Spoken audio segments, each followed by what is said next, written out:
6 ستمبر جو کہ پاکستان کے یوم دفاع کے طور پر منایا جاتا ہے، اس دن پاکستان کے شاکر اللہ فریدی نے پاکستان سے محبت اور عقیدت ایسے انوکھے انداز سے کی کہ ساری دنیا دیکھتی رہ گئی۔ شاکر اللہ فریدی نے پاکستان کے ایک پہاڑ پر 1.5 لاکھ مربع فٹ پر پاکستان کا جھنڈا بنا دیا اور سب کو حیران کر دیا۔ اس جھنڈے کو مکمل کرنے میں 13 دن لگے۔ اس جھنڈے کو بنانے کے لیے شاکر اللہ فریدی کے 4 لاکھ سے زیادہ روپے لگے، جس میں انہوں نے 2 ٹن چونا،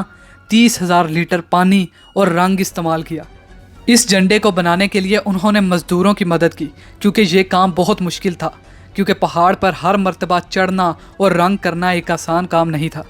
جب لوگوں نے پوچھا کہ شاکر آپ نے ایسا کیوں کیا، تو ان کا کہنا تھا کہ ہم بتانا چاہتے ہیں کہ ہم قبائل دہشت گرد نہیں ہیں اور ہمیں اپنے ملک پاکستان سے بے حد پیار ہے، اور جب بھی ضرورت پڑے گی، چاہے وہ افغانستان کی طرف ہو چاہے انڈیا